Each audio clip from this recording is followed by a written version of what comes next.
Listen closely, because at the end of this video, your life will never be the same again. And I'm saying this because I know the real value of this masterclass. I'm working on it for months. I started working on the 6th of November, and I don't know when I will publish, but the only thing I know is that with this video, I want to change at the least one life. And I want you to really understand the real power of compounding. Because let's be honest, there are tons of rubbish videos about this topic out there. So I based everything on my experience, and I divided everything into 40 points. Each point is a piece of a puzzle. When you understand all 40, you have a clear picture of what compounding is and how to use it to get rich. And the most important one is point 29. This really changed my life and the lives of many, many people. So without wasting any more time, leave a like to help YouTube boost this video. And let's start. Point 1 could only be the simplest, the real nature of compounding, the foundation of everything you will ever learn about multiplying money. Most people misunderstand compounding entirely. They hear the word and imagine something simple, like earning a little interest on top of the interest they already earned. They think of it as slow, predictable, gentle growth. But compounding is not gentle. It is not slow. It is not predictable. Compounding is a force that behaves nothing like the human mind expects. In its early days, it moves with the patience of a glacier. In its later days, it moves with the violence of a rocket. And its ability to transform your financial life has nothing to do with how smart you are or how much you earn. It depends on one thing only: time. To understand the real nature of compounding, picture a seed underground. In the first days after planting, nothing happens. You water it, you wait, you watch, and the soil remains untouched. Days pass, then weeks, still nothing. If you had no knowledge of seeds, you might assume the plant is not growing at all. But underground, something invisible is happening. The seed is splitting open. Tiny roots are forming. A structure is being built. And then one day, without warning, a green shoot breaks through the soil. But even that small sprout is not the real growth. The real growth comes much later, after the invisible foundation is complete. Compounding behaves exactly like this. In the beginning, you invest a little money, and nothing seems to happen. You invest again, and the numbers barely move. You reinvest your gains, and still nothing feels meaningful. But the early stage is not meant to feel meaningful. It is meant to create the foundations for exponential growth later. This is where most people quit. They put in effort, but see no reward. They assume compounding is too slow to matter. They think they need huge amounts of money to make progress. They misunderstand the nature of the force they are dealing with. Compounding is not about early excitement. It is about delayed acceleration. And acceleration always feels slow before it feels fast. The reason compounding works this way is because each cycle builds upon the one before it. In the early years, the numbers are small, so the growth seems small. But small growth on top of small growth eventually becomes medium growth. Medium growth on top of medium growth eventually becomes large growth. And large growth on top of large growth eventually becomes explosive. This transition is invisible at first, then gradual, then sudden. But one thing remains true: compounding always rewards the patient and punishes the impatient. It never reveals its power early. It never rewards the person who constantly stops, withdraws, or changes direction. It only reveals itself to the one who stays. To understand compounding deeply, imagine your money as a snowball rolling down a hill. At the top of the hill, the snowball is tiny. You roll it a little, and it barely changes. But with every roll, it collects more snow. And the more snow it collects, the bigger it becomes. And the bigger it becomes, the more snow it can collect in each roll. In the beginning, the growth is slow. Near the bottom of the hill, the snowball becomes huge. This is compounding. If you stop the snowball halfway down the hill, you never experience its true potential. If you start too late, you miss the part of the hill that gives it time to grow. If you roll it inconsistently, you limit how large it can become. The real nature of compounding is simple. Growth accelerates only after patience is demonstrated. This understanding leads directly into point 2, the fundamental equation, the simple but powerful rule that dictates how compounding actually works. Many people think compounding is a complex formula reserved for financial experts, but the truth is almost shockingly simple. Compounding is built on 3 variables: how much you invest, how long you invest, and the rate at which your money grows. But among these variables, one is far more powerful than the others: You may think the size of your contributions is the most important. You may think the interest rate matters most. But the real king of the equation is time. Time multiplies money in a way that no other factor can. You can increase your contribution. You can increase your interest rate. But nothing amplifies growth like adding more years to the equation. This is because time does not merely add growth, it multiplies growth on top of growth. And the longer your money is left untouched, the more cycles of multiplication occur. Each cycle builds on the previous one. Each cycle strengthens the foundation of the next. Each cycle accelerates the curve. To understand the fundamental equation intuitively, imagine stacking blocks. The first few blocks require effort. You place them one by one, but imagine if each block you placed automatically grew bigger over time. And imagine that every new block you added benefited from the growth of the older blocks. Over years, the entire structure would begin expanding faster than you could add blocks manually. That is compounding. Your contributions start the process. Your rate determines the speed, but time determines the magnitude. This is why someone who invests small amounts early can outperform someone who invests large amounts later. Early contributions travel through more cycles of the equation. Late contributions have fewer cycles. Even if the late investor adds more money, they often end up behind because the early investor had the one advantage that cannot be bought: time. But here is what makes the fundamental equation so powerful. It works regardless of what is happening around you. It works in good years and bad. It works in peace and chaos. It works when the economy grows and when it contracts. Time multiplies your money whether you feel progress or not.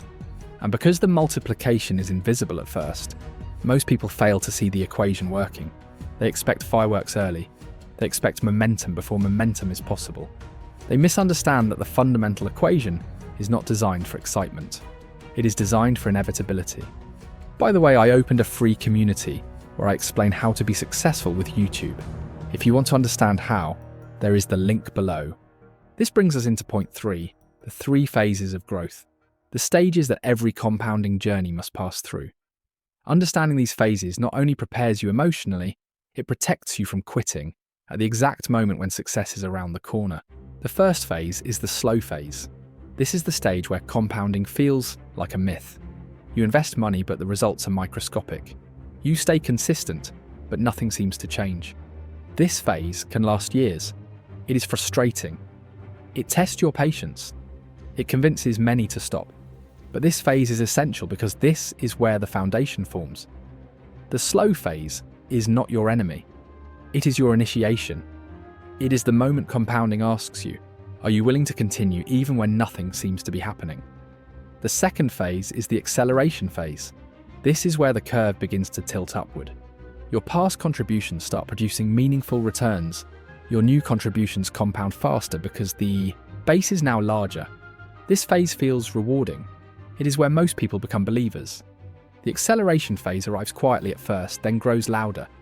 It is the moment you first feel compounding, working for you rather than against you.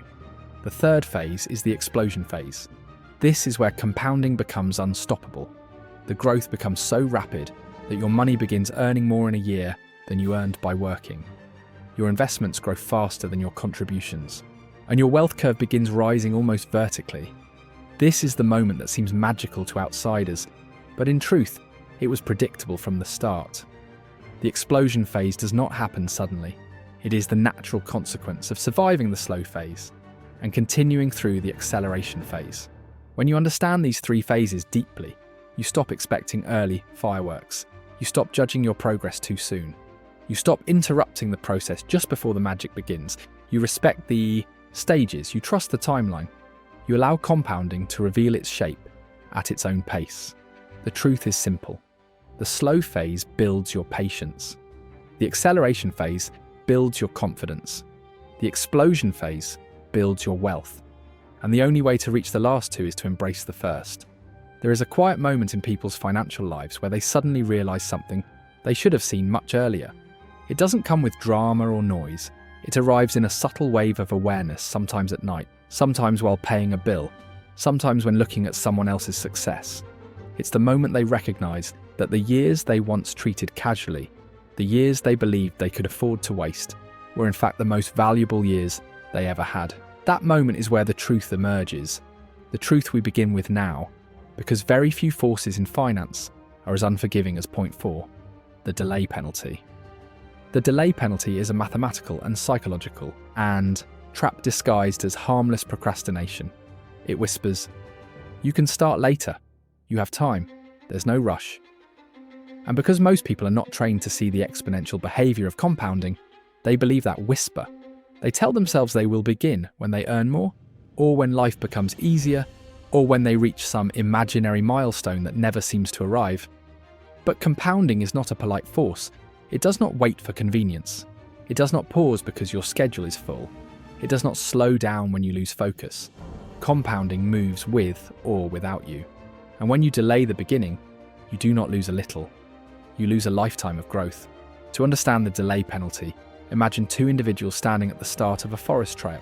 One begins walking immediately, the other waits an hour before starting.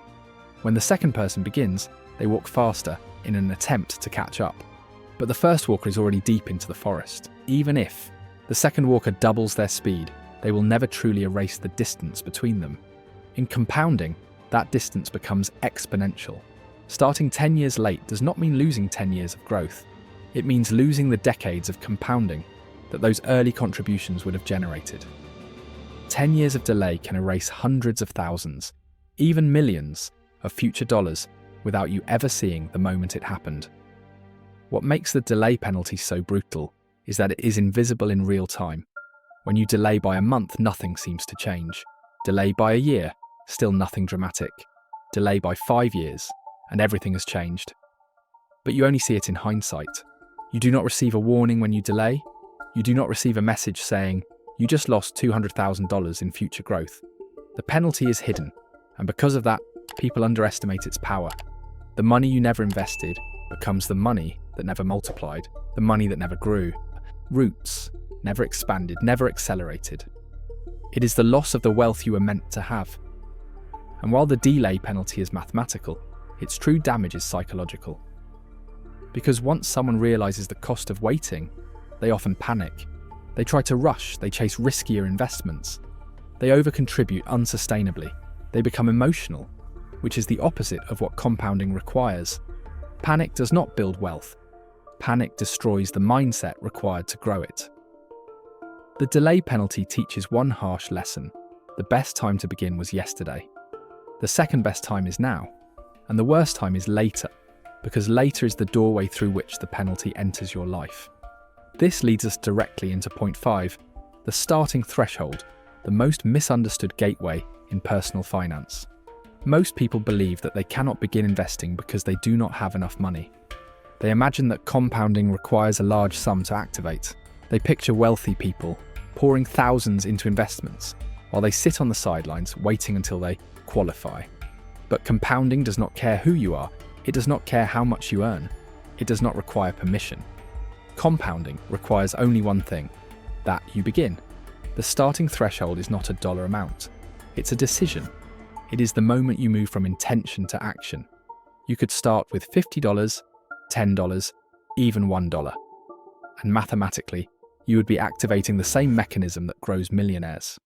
Because the moment you place money into a compounding environment, you shift from a linear world to an exponential one. You enter a new financial timeline where every contribution, no matter how small, becomes part of a multiplying structure. The starting threshold is the doorway between potential and reality. To visualize this, imagine you stand before an enormous empty field. The soil is fertile, the sun is bright, the rain is steady, but nothing grows, because nothing has been planted. Most people walk past their own financial field every day without planting anything because they think they need something grand. They imagine needing a large seed to grow a meaningful tree. But nature does not work that way, and neither does compounding. A forest comes from seeds so small they can rest on the tip of your finger. But once planted, those seeds become roots, and those roots become trees, and those trees become forests. A tiny beginning becomes a massive future. Micro-compounding is the engine behind this truth. Small inputs, repeated over long periods, become enormous results. A person who invests small amounts early will often outperform someone who invests larger amounts later. Why? Because the early investor gave their money more time to multiply. They planted earlier. Their roots grew deeper. Their compounding cycles were more numerous. The starting threshold teaches us that the difference between 0 and 1 is infinite, while the difference between 1 and 1,000 is merely numeric. 0 cannot compound. 1 can. The moment you move into the realm of 1, everything changes. But the most powerful part of the starting threshold has nothing to do with money. It has to do with identity. When you begin investing, even with a small amount, you become an investor. Your identity shifts. Your decisions shift. Your relationship with money shifts. You begin seeing opportunities where you once saw obstacles. You begin noticing time where you once saw pressure. You begin thinking in decades instead of days. The identity shift is the true beginning of compounding, because an investor who sees themselves as an investor stays consistent. And consistency, not contribution size, is the engine of exponential results. This takes us into point 6, the time advantage framework, the most powerful concept in all of compounding. If the delay penalty reveals the cost of waiting, and the starting threshold reveals the power of beginning, then the time advantage framework reveals why beginning early is the closest thing to financial magic that exists. Every dollar invested early has a superpower: time. Time allows a dollar to become 2. Then those 2 become 4. Then those 4 become 8. And with each cycle, the numbers grow larger and faster. A dollar invested at 25 behaves differently from a dollar invested at 45. Not because of the person who invested it, but because of the time the dollar had to grow. Imagine 2 identical plants. One is given sunlight for 12 hours a day, the other is given only 6. Both plants grow, but one grows twice as fast because its environment allows it. In compounding, time is the sunlight. It is the resource that determines how much growth is possible. A dollar invested early experiences more cycles of multiplication, more doubling periods, more market rebounds, more time to recover from downturns, more time for gains to compound on top of gains. An early dollar is not equal to a late dollar. An early dollar is a veteran with decades of growth behind it.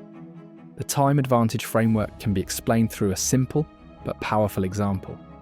Imagine someone invests $100 every month starting at age 25. Now imagine someone else invests the same $100 every month starting at age 35. Only 10 years separate them. But by age 65, the early investor often ends with more than double the wealth of the late investor, even though they contributed only 10 years longer. Those 10 years did not just represent contributions, they represented 10 years of compounding cycles that multiplied every dollar that followed. Time does not just amplify growth. Time shapes destiny. It decides who experiences the explosion phase and who never reaches it. It decides who retires comfortably and who struggles. It decides who breaks free from financial anxiety and who remains trapped in it. Time is not neutral. It is on your side only if you begin early and stay consistent. It becomes your opponent when you delay, hesitate, or wait for the right moment. The time advantage framework is not meant to make you feel regret if you started late. It is meant to give you clarity. The clarity to act now. The clarity to remain consistent. The clarity to understand that every day you invest, the time advantage works for you, and every day you delay, it works against you. Time is the one resource you cannot increase, but you can choose when to begin using it. When you understand the delay penalty, the starting threshold, and the time advantage framework, your mindset transforms. You stop waiting for the perfect moment. You stop underestimating small beginnings. You stop thinking of time as something you can negotiate with, and instead, you begin collaborating with it, using it as the most powerful tool ever given to you. There is a moment in your financial journey when you realize that the difference between getting ahead and staying stuck is not just how much you invest, but where the growth is coming from, how consistently it expands, and how stable the environment is that your money is sitting inside. It's the moment when you stop seeing returns as random numbers on a screen and start seeing them as the engine of your compounding curve. That moment ushers you into point 7, the interest rate ladder, a concept that separates small-time accumulators from true long-term builders. Because until you understand the ladder, you will always underestimate how dramatically different your future becomes, depending on the rung you choose to stand on. Most people glance at interest rates and think the differences are small. 3%, 5%, 7%, 10%, and they look like steps on a staircase. But compounding does not treat these numbers as small steps. Compounding treats them as entirely different universes. A 3% environment is a long walk across a flat landscape.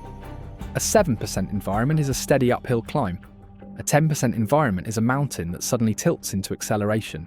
The interest rate ladder determines not just how fast your money grows, but how steep your wealth curve becomes over time. To visualize this, imagine 3 identical seeds planted in 3 different plots of soil. The first grows slowly because the soil is firm and resistant. The second grows at a steady pace because the soil is looser. The third grows explosively because the soil is rich, warm and full of nutrients. The seed did not change. The conditions did. Your money behaves the same way. The return environment you choose determines how easily compounding can operate. And this is where the ladder becomes truly powerful. At the lowest rung, safe but slow returns, you find assets like savings accounts or conservative bonds. They are stable, predictable, and emotionally comfortable, but they rarely allow compounding to express its full potential. People who stay here often believe they are being responsible, but in truth, they are sacrificing exponential opportunity for emotional comfort. The middle rung, the 6-8% world, is where most successful long-term investors operate. This is the realm of broad index funds, diversified portfolios, and steady market growth. It's not flashy, but it bends the curve at a pace that feels both manageable and meaningful. Then there is the high return rung, the 10% and above zone, where growth becomes exciting but also volatile. This can include certain equities, real estate cycles, private business investment, or more aggressive strategies. It is the land of fast growth, but also sudden drops. Climbing too high too fast can cause emotional fatigue, and emotional fatigue leads people to abandon strategies at the worst possible moment. Choosing the wrong rung for your temperament is like climbing a ladder in a storm. You may be able to climb it, but can you hold on when the winds begin? The real purpose of the interest rate ladder is not to push people upward mindlessly, but to help them choose a rung they can stay on for life. Because staying on the ladder is what creates compounding. Jumping up and down from rung to rung destroys the curve. Patience requires emotional compatibility with the return environment you choose. That is why wealthy people are not always the ones chasing the highest returns. They are the ones who understand how to stay invested without panicking, shifting, or interrupting the process. The right rung is not the highest one. It is the one that keeps you climbing steadily for decades. This brings us into point 8, the input amplifier, one of the most misunderstood but powerful accelerators. In wealth building, if the interest rate ladder determines the slope of your growth, the input amplifier determines the thrust behind it. People often assume that compounding alone will carry them toward wealth, as if simply waiting is enough. But waiting does not increase the size of your snowball unless you continue adding snow. The truth is simple. Contributions amplify compounding, and consistent contributions amplify it dramatically. To understand the input amplifier, imagine a train moving slowly along a track. In the early stages, it struggles to gain momentum, but every additional push, every added burst of force, makes the train heavier, faster, harder to stop. That is exactly what contributions do to your compounding engine. Every dollar you add is not just an addition, it is an amplifier. It increases the base that future growth will multiply on top of. And the earlier these contributions are made, the more cycles they pass through, and the stronger their ultimate effect. You can think of the input amplifier as the air being blown into a balloon. At first, the balloon grows slowly, but as it expands, each breath has a larger effect. Your contributions behave the same way. In the early phases, each contribution feels small. But once compounding begins accelerating, those same contributions begin multiplying at a far faster pace. A contribution made today may grow 10 times larger through compounding. The same contribution made 10 years later may grow only 2 or 3 times larger. The input amplifier is not just about adding money.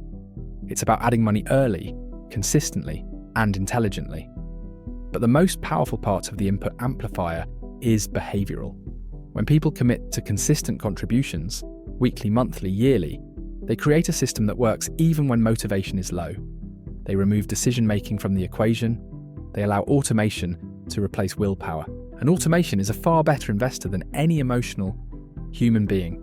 The amplifier thrives on routine, not inspiration. It thrives on consistent increments, not occasional bursts. If you are listening there, comment with an emoji of a banana. I'll like everyone who does it. Another element of the input amplifier is income leveraging. Many people underestimate how deeply income growth ties into compounding. Every raise, promotion, or skill-based increase is an opportunity to amplify your inputs without changing your lifestyle. The people who build wealth fastest are not always the ones who earn the most. They are the ones who turn income increases into contribution increases. Instead of raising their lifestyle, they raise their compounding power. They let their investments benefit from their hard work rather than letting their expenses absorb every gain. But the deepest truth of the input amplifier is this: compounding rewards the fuel you give it. And it rewards the fuel you give it early far more than the fuel you give it late. Every dollar is a multiplication agent. The more agents you recruit into your financial army, and the earlier you recruit them, the more powerful your compounding becomes.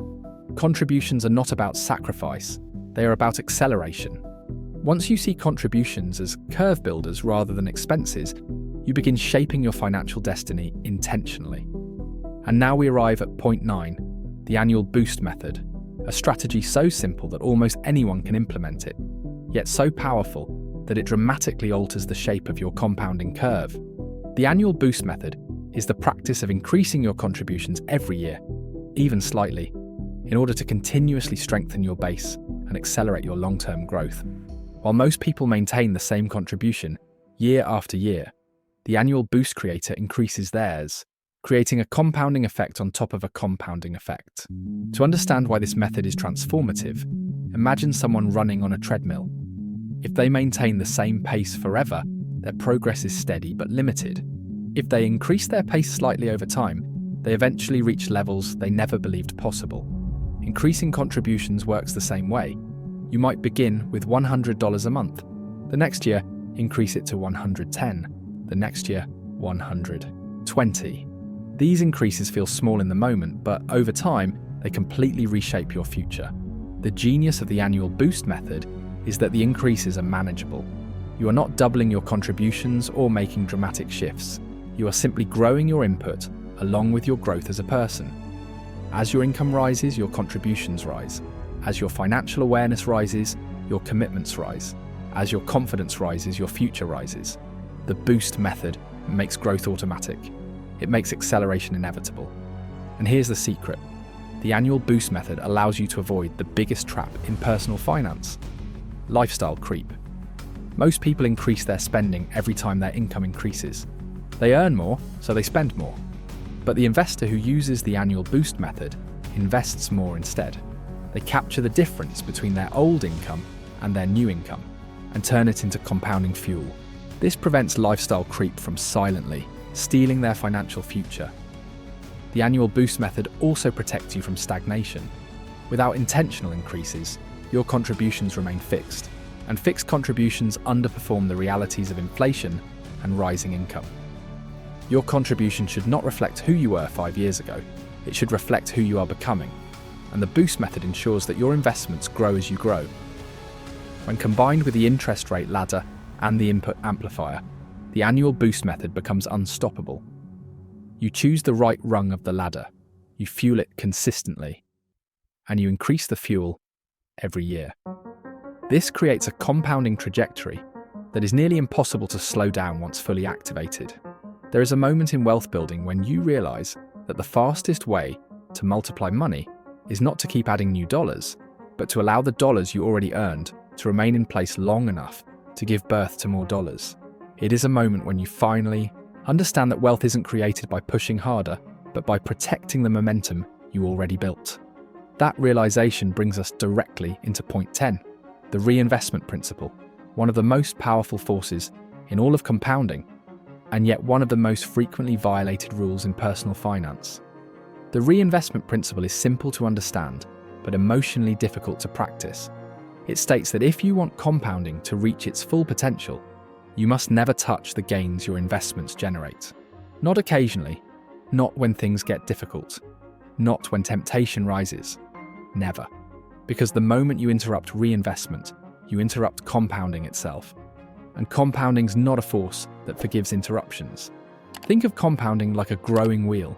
Every gain adds new spokes to the wheel, making it larger and stronger. Every reinvested dollar accelerates the wheel's rotation. But every time you withdraw gains, you remove spokes, you shrink the wheel. You slow its momentum. You force it to start climbing the curve again instead of riding the acceleration it was building. The reinvestment principle is what keeps the wheel spinning, what keeps the curve bending upward, what ensures that your future wealth is not built solely on your contributions, but on the contributions of your gains. Most people underestimate the reinvestment principle because they see their investment gains as optional money. They say things like, "I'll just take out the money I made, not the money I put in." But this thinking's fatal to compounding. The gains are the engine. Without reinvesting the gains, you are just saving. Saving builds a small hill. Reinvesting builds a mountain. To understand how damaging interruptions can be, imagine a snowball rolling downhill. It gains snow as it rolls, becoming larger and heavier. But if you stop the snowball halfway down, carry it back to the top, and release it again, it will never reach the same size. You interrupted the momentum. You reset the process. And that is exactly what happens when you spend your investment gains. You are pulling your snowball back up the hill without realizing it. The reinvestment principle also reveals why wealthy investors become dramatically wealthier, even when they stop contributing large amounts. Their money is reinvesting itself. The system compounds because the gains are left untouched. It becomes a self-feeding machine. A wealth engine powered not by effort, but by patience. This is the point at which money works harder than the person who earned it, and it only happens to those who respect the reinvestment principle. Once you understand this, you naturally begin to see the dangers of anything that interrupts your compounding. Which brings us straight into point 11, the anti-compounding traps, the silent killers of financial progress, forces that erode your growth, steal your momentum, and flatten your curve long before you see the damage. The first trap is inflation, a force that quietly eats the value of your money every single day. Inflation does not announce itself loudly. It does not knock on your door, asking for permission. It silently reduces your purchasing power year after year, making every uninvested dollar worth less over time. When your money sits idle in a savings account earning almost nothing, inflation is actively destroying it. And if your investment returns do not outpace inflation, your compounding curve is not rising, it is sinking slowly and invisibly. The second trap is fees. People often ignore fees because they seem small, 0.5% here, 1% there. But in compounding, fees act like a friction force that slows the entire curve. Imagine running a race with a weight strapped to your leg. You may still move forward, but you will never reach your full speed. Fees behave exactly the same way. A 1% fee may seem harmless in the moment, but over decades, it can erase hundreds of thousands of dollars from your future wealth. A portfolio earning 7% returns may drop effectively to 6% after fees, and that single percentage point lost could cut your final wealth nearly in half. That is the power of cumulative friction. That is why knowing your fees is not optional. It is essential. The third trap is lifestyle creep, perhaps the most deceptive of them all. Lifestyle creep occurs when your expenses increase, as your income increases. You earn more, so you spend more. You upgrade your home, your car, your wardrobe. You justify the expenses by saying you earned it. But every dollar diverted to lifestyle creep is a dollar stolen from compounding. Lifestyle creep is the enemy of contribution. It grows quietly, disguised as reward, disguised as comfort, disguised as success. But in truth, it steals the future you are building, one impulse purchase at a time. The fourth trap, often underestimated, is panic. Market drops terrify inexperienced, investors causing them to sell at the worst possible moments. Panic is an emotional virus. It spreads quickly, it infects logic. It convinces you that temporary drops are permanent disasters. But markets recover. They always have. When you sell during a downturn, you lock in losses and break the compounding cycle. You destroy years of progress in a single emotional moment.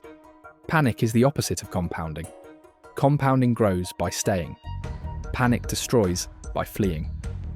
The fifth trap is inconsistency. Compounding is a machine that requires steady rhythm, contribution rhythms, reinvestment rhythms, discipline rhythms. When you stop investing for months or years, you break the rhythm. You shrink the base. You delay the acceleration. Inconsistency kills more financial futures than bad investments ever will. By the way, I opened a free community where I explain how to be successful with YouTube. If you want to understand how, there is the link below.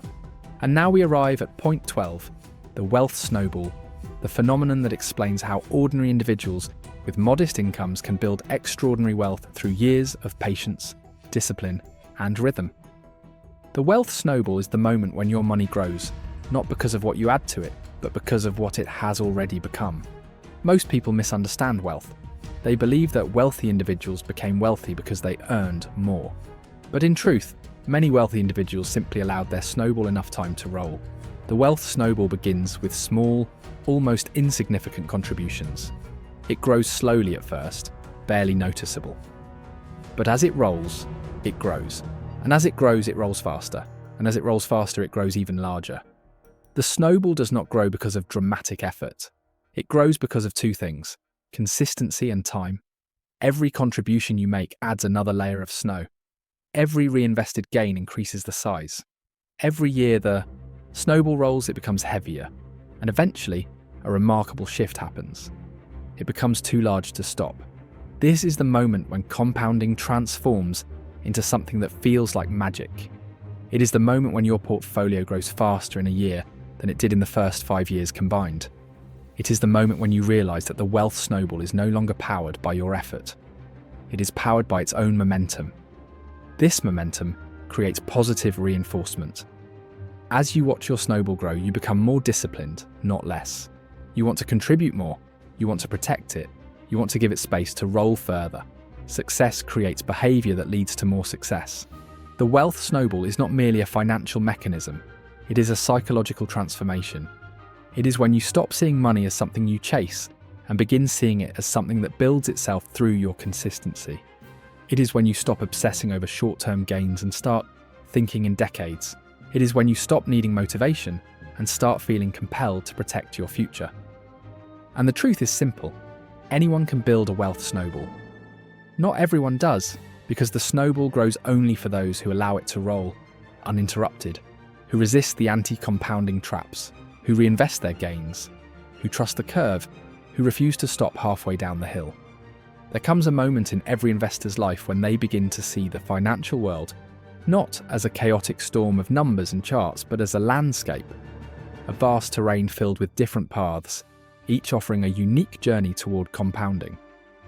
This moment is transformative, because once you understand the terrain, every financial decision becomes not just a choice, but a strategy. And that moment begins now, with point 13, the asset classes overview, the lens through which you finally understand where your money can grow, how it can grow, and what kind of compounding environment each asset offers. Assets are not all equal. They do not grow at the same pace, they do not react the same way to time, and they do not participate in compounding with the same intensity. Understanding asset classes is like understanding different climates. Some are calm and predictable. Some are wild but full of opportunity. Some require patience. Others reward boldness. But each one, when used correctly, can become part of a powerful compounding strategy. The first and most foundational asset class is index funds, broad baskets of companies spread across the market. Index funds are the calm climate of wealth building, steady, predictable over long periods, and historically generous. They allow you to own hundreds or thousands of businesses at once, automatically diversifying your money and reducing your risk. Index funds rarely produce dramatic overnight gains, but their strength lies in their consistency. They rise over time because they represent the economy itself, and economies tend to grow, innovate, expand, and adapt. When you invest in an index fund, you are not betting on a single company. You are betting on the future of progress. And history has shown, time and time again, that progress compounds. The second major asset class consists of bonds and alternatives, the stabilizers of a portfolio. Bonds do not grow quickly, but they offer stability, income, and reduced volatility. They are like the quiet acres of land that produce reliable harvests year after year, even when the stock market dances wildly. Alternatives, such as commodities, real estate investment trusts, or infrastructure, expand your exposure to different parts of the economic engine. While they may not offer explosive growth, they offer balance. And balance protects compounding from emotional destruction. A portfolio that is too aggressive can cause panic. A portfolio that is too conservative can suffocate growth. Bonds and alternatives are the roots that keep the tree balanced as it reaches upward. Then there are high-risk multipliers, individual stocks, private companies, speculative ventures. These assets can deliver extraordinary growth, sometimes multiplying wealth at speeds no other asset class can match. But they come with volatility, uncertainty, and emotional turbulence. High-risk multipliers are the storms of the financial landscape, dangerous for beginners, unpredictable for the impatient, but incredibly rewarding for those who understand risk management and long-term discipline. They are not required to become wealthy, but they can accelerate the process for those who approach them strategically. What ties all asset classes together is one truth. Compounding works only when you remain invested over long periods. The asset classes you choose shape the character of your compounding curve. Understanding them gives you clarity. It allows you to build a portfolio not based on impulse, but on intention. And intention is the foundation of wealth. This brings us directly into point 14, market volatility advantage, a concept that transforms fear into opportunity and uncertainty into acceleration. One of the greatest misconceptions in investing is that volatility is dangerous. People fear drops, dips, corrections, and crashes. They imagine volatility as a threat, something to avoid at all costs. But volatility is not the enemy of compounding. Volatility is the oxygen that fuels it. Market volatility exists because markets reflect human emotion, innovation, competition, economic cycles, and global events. Prices rise and fall. Companies surge and decline. Markets overreact and underreact. But beneath this movement lies a consistent truth. Markets recover. Always. They fall. They rise. They fall again. And they rise higher. This rhythm has been repeated for over a century, and every long-term investor who stayed, invested through volatility, has been rewarded. To understand the volatility advantage, imagine a trampoline. When the surface dips downward, it creates the energy for a stronger, upward rebound. The deeper the dip, the higher the bounce. Market dips behave the same way. They create future growth because lower prices allow your contributions to buy more shares. And more shares create more compounding.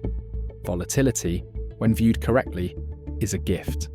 It allows you to accumulate assets at discounted prices and accelerate your future returns. But the real advantage comes from your behavior during volatility. Most people panic, they sell low, they fear further loss. They abandon their strategy precisely when compounding needs them to remain still. The investors who become wealthy are the ones who reverse that instinct. They use volatility. They welcome downturns because downturns are the only moments when the market hands them bargains. The greatest fortunes ever built in the stock market were built during times of uncertainty, not during times of calm. The volatility advantage teaches you something profound. The market is not testing your intelligence. It is testing your patience. It is not evaluating your strategy. It is evaluating your discipline. Volatility punishes the emotional and rewards the rational. It punishes the short-term thinker and rewards the long-term builder. If you view volatility as danger, it destroys you. If you view it as opportunity, it builds your future. And the tool that allows you to harness volatility without fear or hesitation is point 15, dollar cost averaging. One of the most elegant and psychologically freeing strategies in all of personal finance. Dollar cost averaging, DCA, is the simple practice of investing a fixed amount of money at regular intervals, weekly, monthly, yearly, regardless of what the market is doing. It is a strategy designed for real humans, not robots, because it acknowledges that timing the market is impossible. DCA gives you consistency in a world of chaos. To understand how powerful DCA is, imagine walking into a store to buy your favorite product. Sometimes it's on sale, sometimes it's full price. Sometimes it's overpriced. If you only buy when the price is low, you may wait too long. If you buy randomly, you may overpay. But if you buy the same amount every week, you automatically buy more when it's cheap and less when it's expensive. Over time, your average cost stabilizes and your overall returns improve. That is the genius of DCA. It removes emotion, guesswork, fear, hesitation, and greed. DCA thrives in volatility. When the market dips, your fixed contribution buys more shares. When the market rises, your contribution rides the wave upward. Over time, this creates a steady upward trend in your compounding curve, even when the market itself feels unpredictable. The strategy is simple, but its impact is profound. It creates discipline. It creates momentum. It creates peace of mind. Most importantly, it ensures that you never pause your compounding engine waiting for the perfect moment. Because the truth is, perfect moments do not exist. Only consistent moments do. Dollar cost averaging also frees you from the mental trap of trying to time the market. People waste decades waiting for the right entry point. They obsess over charts, predictions, and headlines. But the market does not reward prediction. It rewards participation. DCA ensures participation. And participation is what grows wealth. When you combine the asset class's overview with the volatility advantage and the dollar cost averaging strategy, you unlock a powerful truth. You do not need perfect timing, special knowledge, or extraordinary skill to build extraordinary wealth. You need structure, you need consistency, you need patience. These 3 points give you that structure, that consistency, and that patience. There comes a moment when you look at your financial life and realize that money does not grow from a single source. It grows from the combined rhythm of multiple forces working together, each contributing something different to the shape of your compounding curve. You begin with one income stream, maybe small, maybe inconsistent, maybe uncertain. But as the years pass, you start to understand something profound. Wealth is rarely built from one input. It is built from several inputs, reinforcing each other like gears in a machine. And that realization leads you directly into point 16, the multi-input model, one of the most transformative frameworks for accelerating compounding in a way that feels almost effortless once it is fully activated. The multi-input model begins with a simple truth: you have more than one path to build wealth. Most people rely on a single income stream and hope compounding will carry them the rest of the way. But compounding grows much faster when it is fed by multiple channels. A single stream is vulnerable. A single stream is limited.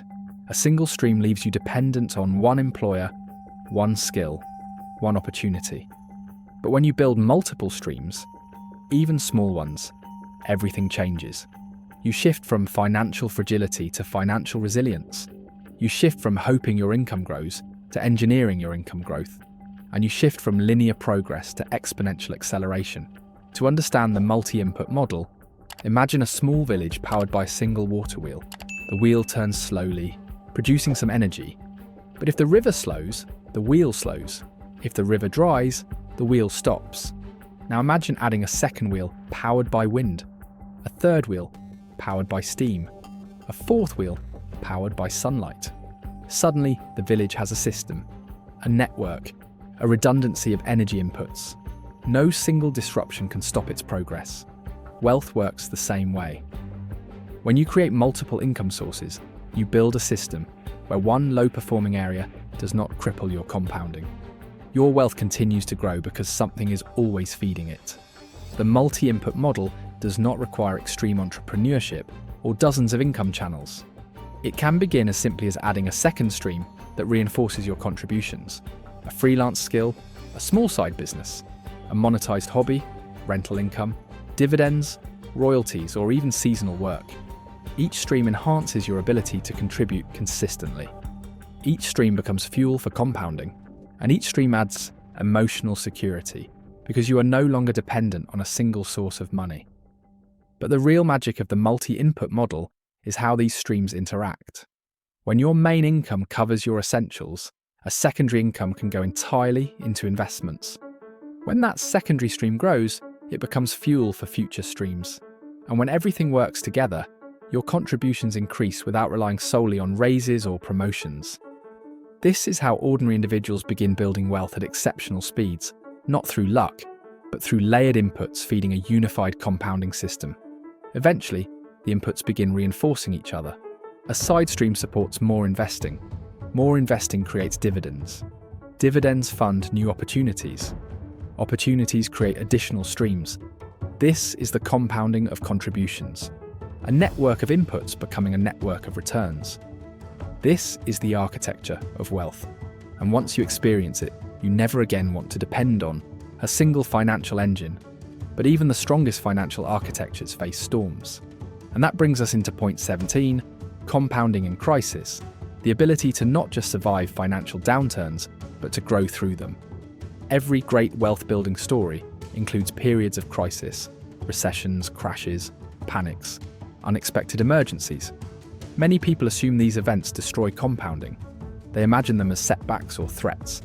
But in truth, crises do not destroy compounding. Crises accelerate compounding for those who understand how it works. To understand compounding in crisis, imagine a forest fire. In the beginning, it looks destructive. Flames tear through the landscape. Trees fall. Smoke fills the air. But what most people forget is that some forests require fire to regenerate. The heat opens seeds that would otherwise remain dormant. The ashes enrich the soil. The destruction creates space for life to grow stronger. Market crises behave the same way. Prices fall, creating openings. Valuations drop, creating opportunity. The noise clears out speculation, allowing long-term investors to accumulate assets at extraordinary discounts. Yet most people panic. They sell during the downfall. They abandon their strategies at the exact moment when compounding becomes most powerful. Crisis exposes emotional weaknesses more than financial ones. It reveals whether your commitment is built on logic or on comfort. If your commitment is based on comfort, you will exit. If your commitment is built on logic, you will stay. And staying is what turns crisis into acceleration. Compounding in crisis requires three abilities: endurance, consistency, and vision. Endurance allows you to hold your investments through volatility. Consistency keeps contributions flowing even when fear rises. Vision allows you to see beyond the current moment, to remember that every major downturn in history has been followed by recovery and growth. And the deeper the downturn, the greater the future growth. Crises create wealth for the few because the few understand that the danger others perceive is actually discounted opportunity. Some of the world's largest fortunes were built by investing aggressively during moments of extreme panic. This does not mean taking reckless risks. It means recognizing that crisis prices are early Christmas gifts for disciplined investors. Compounding thrives in downturns because downturns increase the number of shares your contributions can buy. And more shares mean more future multiplication. But compounding in crisis also requires preparation. You must have emergency funds to avoid selling investments out of desperation. You must avoid excessive leverage. You must understand your risk tolerance. Crisis rewards those who are financially and emotionally prepared. It destroys those who rely on luck or impulse. In the end, crisis is not a threat to compounding. It is a test. And those who pass the test emerge with curves far steeper than those who try to avoid every storm. Which leads us naturally into one of the most human points in this entire masterclass, point 18, the lifetime growth timeline. The understanding of how compounding behaves across the decades of your life, how your financial priorities shift as you age, and how each stage contributes uniquely to your wealth journey. Compounding's not a sprint, it is a lifetime partnership. In your 20s, your greatest asset is time. You may not have much money, but the years ahead of you are a powerful multiplier. This decade is about planting seeds, beginning early, investing consistently, learning discipline, building skills, forming habits. Every dollar invested in your 20s is like hiring a worker who stays active for 40 years. These early dollars become the giants of your portfolio. Your 30s are the decade of architecture. Your income begins to rise. Your financial identity strengthens. You can now increase contributions, refine your strategies, build multiple income streams, and deepen your relationship with compounding. The 30s are where you begin to feel momentum. Your early investments are growing. Your skills are increasing. Your confidence expands. This decade determines whether you accelerate the curve or remain stuck in the slow phase. Your 40s are the decade of optimization. By now, your investment base is large enough that your returns begin to rival or exceed your contributions. This is where the acceleration phase becomes real. Your goal in your 40s is not to reinvent your plan, but to refine it. Manage risk intelligently, maintain consistent contributions, avoid lifestyle inflation, and prepare your financial architecture for the explosion phase ahead. Many people waste their 40s chasing shortcuts, but those who remain disciplined enter their 50s with an unstoppable curve. Your 50s are the decade of power. This is where compounding reveals itself in full. If you have stayed invested, reinvested gains, avoided panic, selling, and built multiple inputs, your money begins growing faster than you can. You contribute less, yet your wealth grows more. This is the moment most people describe as finally seeing results, though the results were building for decades. The explosion phase often begins here. Your 60s and beyond are the decades of harvest. Compounding has done its work.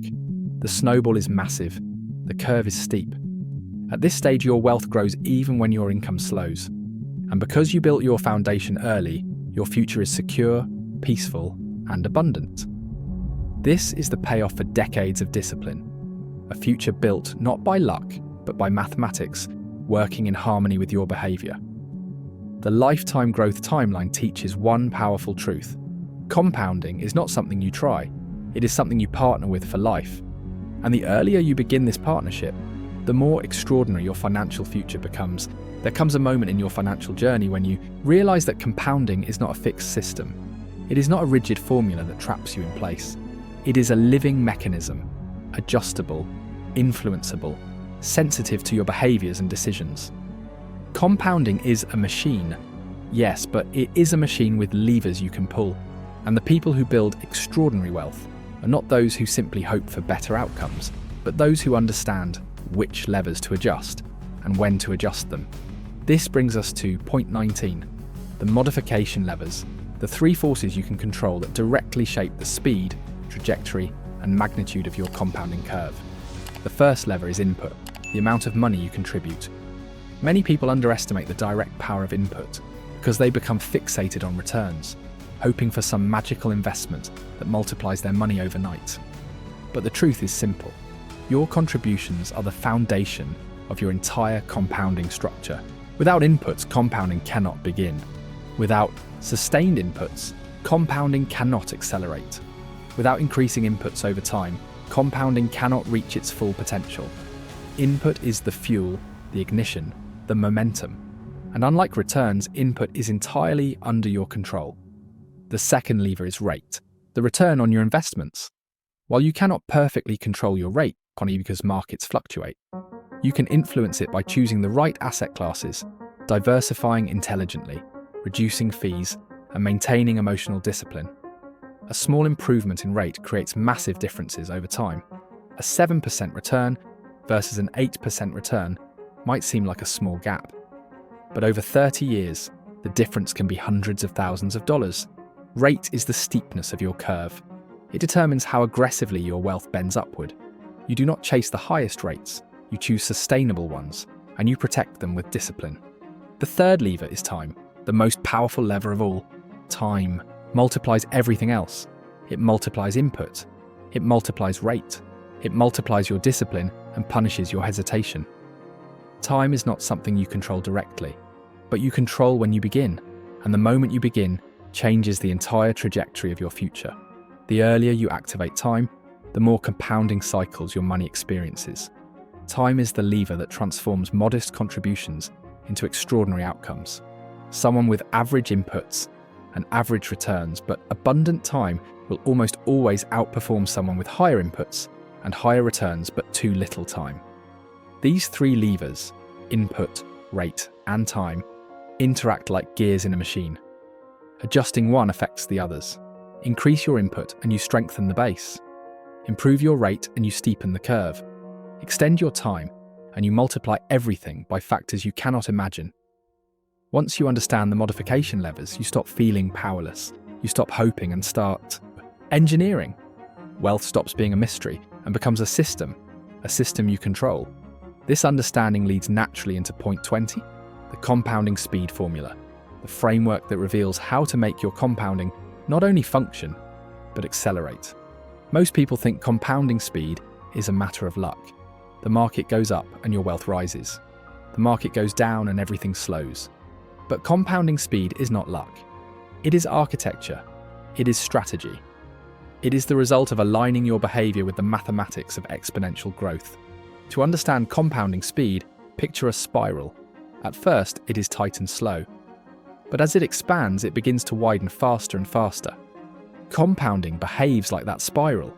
The more layers you add, the faster it expands. The compounding speed formula is built on 3 components: contributions, reinvestment, and uninterrupted growth. Contributions add mass to the spiral. Every dollar you add becomes a new layer that expands the structure further. The more mass the spiral has, the faster it expands. People who contribute consistently create a spiral that accelerates naturally, almost effortlessly, because every new dollar strengthens the base and magnifies future returns. Reinvestment accelerates the rotation of the spiral. When you reinvest gains, you add rotational force. You take the energy the spiral created and feed it back into the system. This is why the reinvestment principle is essential. Without reinvestment, the spiral loses speed. With reinvestment, it becomes unstoppable. Uninterrupted growth is the protective wall around the spiral.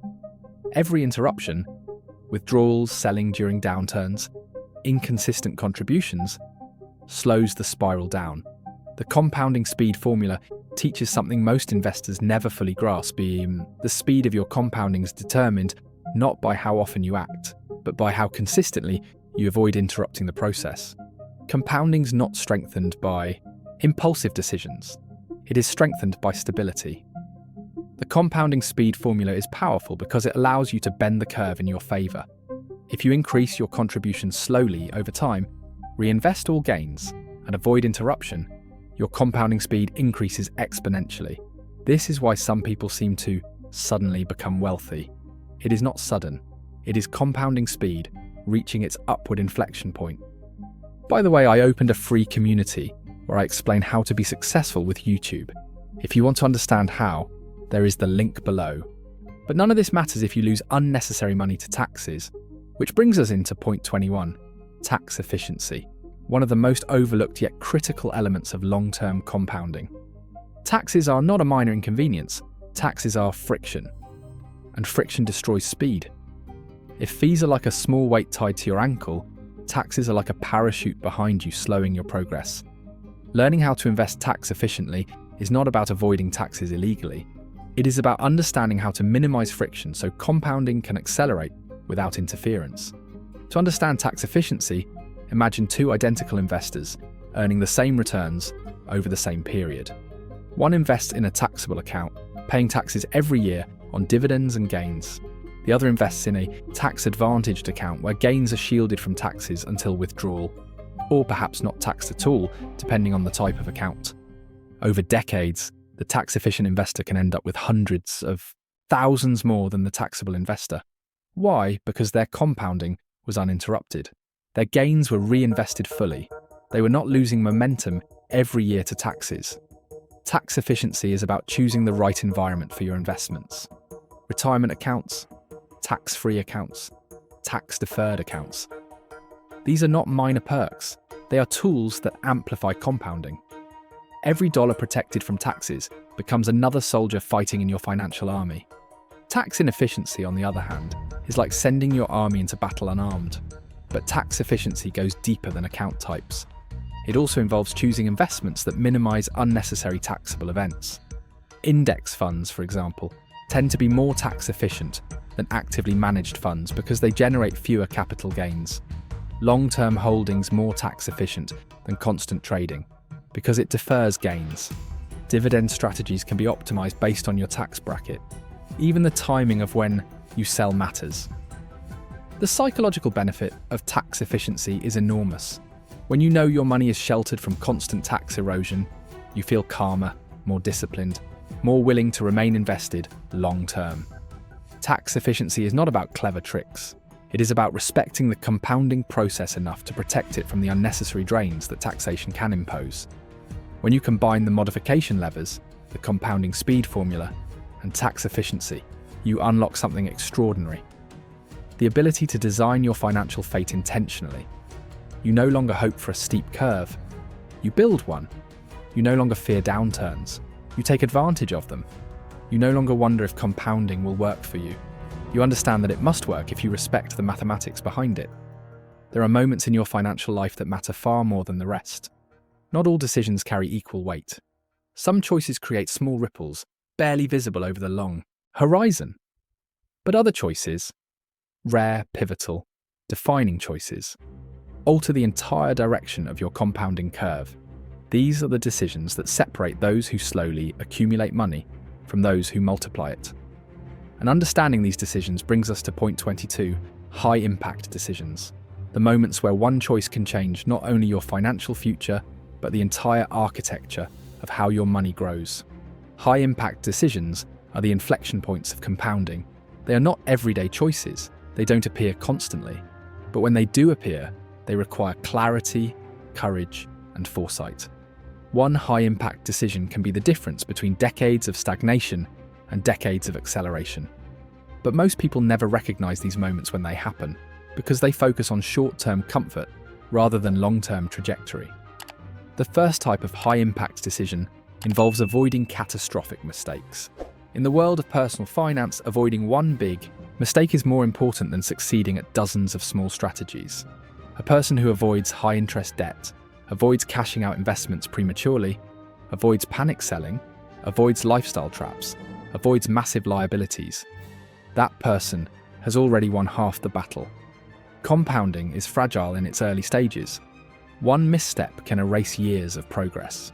One impulsive moment can destroy the foundation you spent years building. High-impact decision-making begins with protection. Protection from the mistakes that break the compounding cycle. The second type of high-impact decision is choosing simplicity over complexity. Many people believe complexity equals sophistication. They believe fancy investments, obscure strategies, or complicated portfolios are necessary to build wealth. But complexity often slows progress. It increases fees, emotional stress, analysis paralysis, and the temptation to jump between strategies. Wealth thrives in simplicity, consistent investing, broad diversification, long-term mindset, automatic contributions. High-impact decisions are often not dramatic. They are simple decisions made with precision and consistency. The third type of high-impact decision involves buying time, not things. When you prioritize saving over consumption, when you choose investing over upgrading, when you choose financial freedom over temporary satisfaction, you are making high-impact decisions. The world pressures you to spend money the moment you earn it, on status, on distractions, on fleeting rewards. But buying time is the most powerful financial choice you can make. Time to invest, time to let compounding work, time to build skills, time to grow. Every dollar spent on consumption is a dollar removed from your timeline. Every dollar invested is a dollar added to your future curve. The final type of high-impact decision is identity-based. At some point, you must decide who you are financially. Are you the kind of person who prioritizes long-term vision, or the kind of person who chases short-term convenience? High-impact decisions are not only about money, they are about the identity you choose to embrace. Wealth is built by people who think ahead, who sacrifice strategically, who invest consistently, who protect their future selves from their present impulses. High-impact decisions shape that identity. And once identity shifts, everything else becomes easier. Understanding high-impact decisions prepares you for one of the most fascinating psychological and mathematical barriers in personal finance. Point 23, the first 100K barrier, a milestone that feels like fiction until you reach it, and then suddenly becomes the most important moment of your wealth journey. The first 100K is the hardest, slowest, most mentally grueling phase of compounding. Not because the mathematics are different, but because your mind is different. Before 100K, your contributions feel massive and your growth feels tiny. You might invest hundreds or thousands of dollars, and yet the market gives you returns of only a few dollars or a few dozen dollars. It feels pointless. It feels like trying to fill a swimming pool with a spoon. This is why so many people quit before reaching 100K. The psychological pressure is enormous while the visible reward is minimal. But something extraordinary happens around the 100K mark. Compounding finally begins to speak your language. The growth becomes visible. The snowball you've been rolling uphill begins to roll on its own. Your money starts earning more than you add. A portfolio of 100K, growing at 7%, earns $7,000 in a year. At 10%, it earns $10,000. The numbers become meaningful. The acceleration begins. Suddenly, the spoon in your hand feels more like a shovel. The reason the first 100K is so transformative is because it marks the shift from effort-driven growth to momentum-driven growth. Before 100K, your contributions carry the weight. After 100K, compounding carries the weight. This is why legendary investor Charlie Munger famously said, "The first 100K is a bit old, but you got to do it." He wasn't being poetic. He was describing the mathematical wall every investor must break through. But breaking through the first 100K requires 3 psychological traits: patience, consistency, and insulation from noise. Patience because early growth is invisible. Consistency because momentum requires rhythm.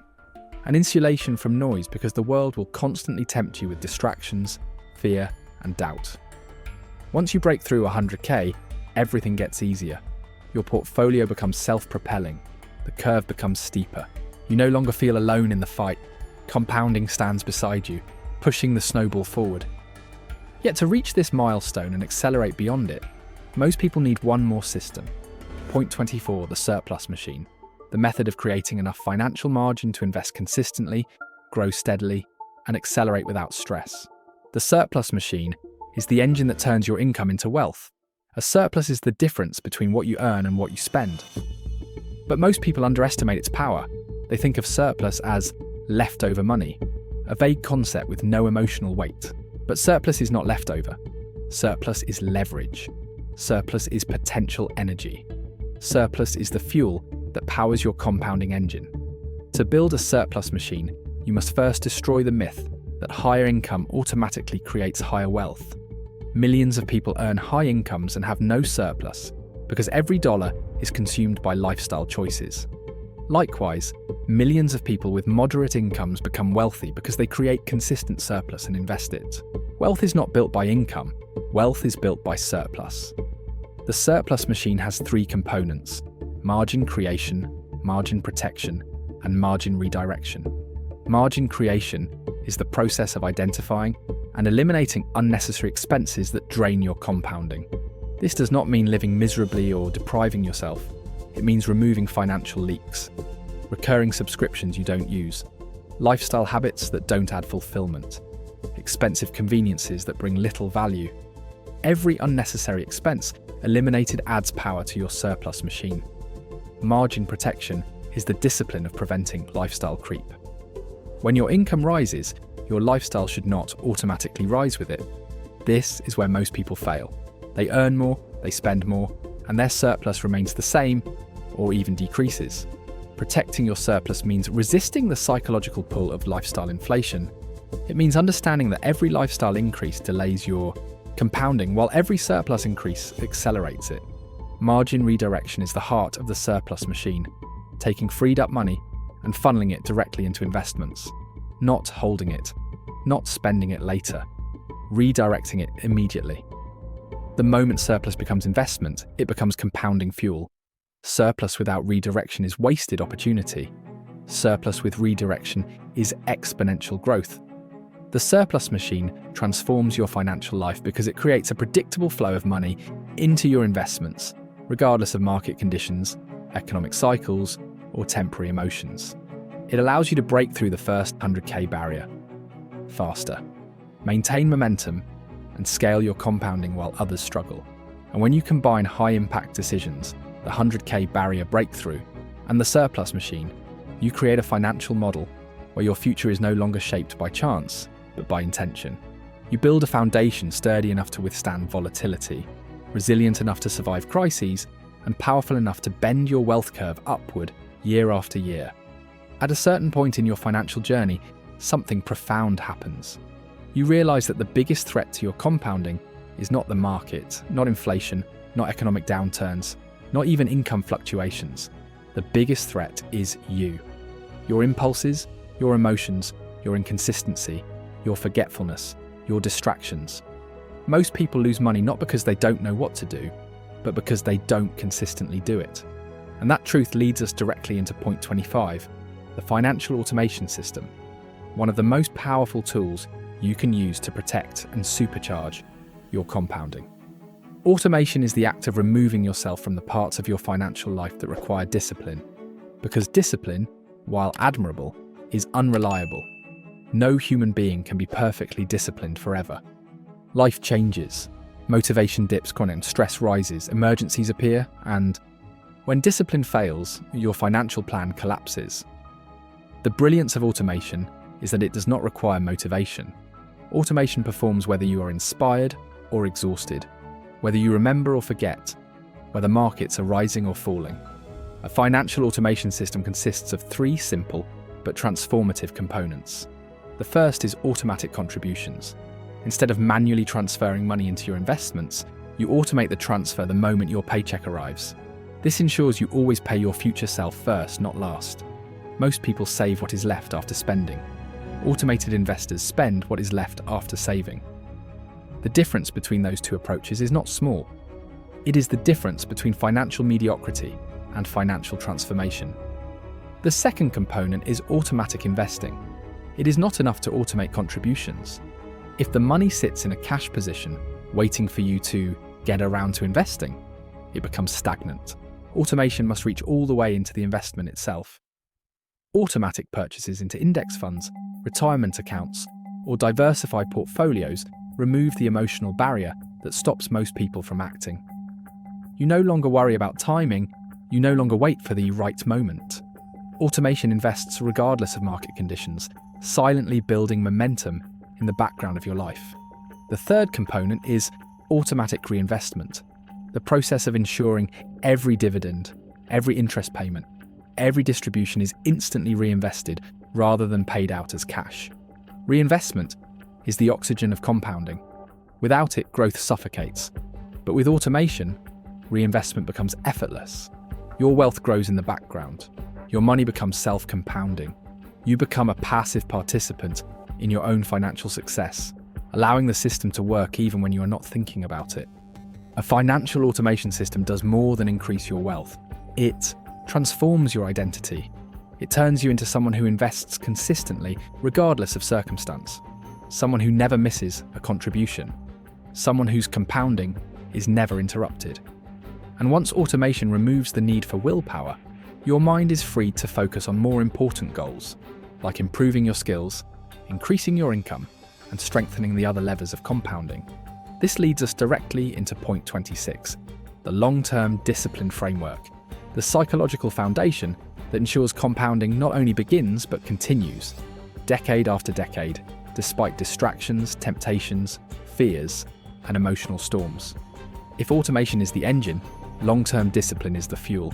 You can automate processes, but you must discipline yourself to stay the course. Wealth is built not through intelligence, but through endurance. Compounding rewards time. And discipline is the anchor that keeps you invested long enough for time to work. The long-term discipline framework begins with consistency, the single most underrated financial skill. Consistency is not dramatic. It is not exciting. It is not emotionally stimulating. But consistency is what turns small contributions into massive portfolios. It is what turns early decisions into late successes. When you contribute consistently, reinvest consistently, and stay invested consistently, you give compounding the environment it requires.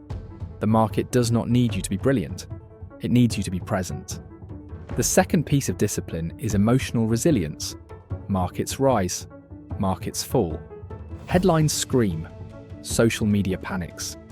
Your friends brag about speculative wins or complain about temporary losses. Emotional resilience is the ability to remain calm while the world loses its composure. It is the ability to maintain a long-term view when short-term noise becomes overwhelming. Emotional resilience turns volatility into opportunity rather than danger. It is the trait most responsible for the difference between investors who succeed and those who sabotage themselves. The third component is commitment to the process. Everyone loves the idea of compounding. Few are willing to walk the long road required to experience its full power. There will be years when your portfolio barely grows, years when contributions feel meaningless, years when progress feels invisible. But that is the nature of compounding, invisible until it is undeniable. The long-term discipline framework teaches you to trust the silent years, to remain steady when results are not visible, to understand that the slow phase is not failure, it is preparation. The fourth component is avoidance of distractions. The financial world is full of temptations. Get-rich-quick schemes, speculative crazes, hot tips, fast gains, trading frenzies. These distractions pull you away from your long-term path. Discipline is the ability to ignore them, to focus on your proven strategy, to remember that wealth is not built from excitement. Wealth is built from patience. Every distraction avoided is a gain preserved, a mistake avoided, a compounding cycle protected. But even with discipline and automation, there are forces that can destroy your compounding entirely if you allow them. And that brings us to point 27, the compounding kill switches, the behaviors and decisions that instantly shut down your wealth-building engine.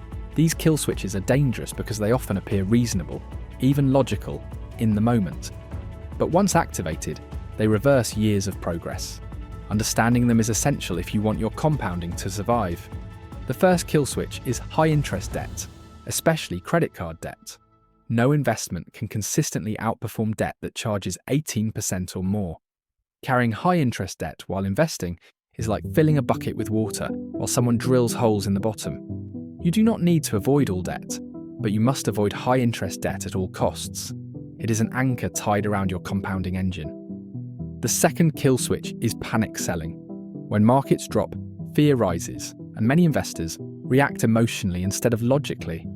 Panic selling locks in losses forever. It is the single most damaging emotional reaction in personal finance. Selling at the bottom not only destroys your current wealth, it destroys your future wealth because you remove capital from the market at the exact moment when the best growth opportunities appear. Panic selling is the death of compounding.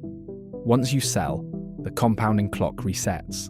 The third kill switch is interruption, the act of withdrawing investments prematurely. Whether it's to fund unnecessary lifestyle upgrades, impulsive purchases, or short-term desires, withdrawing early is compounding's greatest enemy.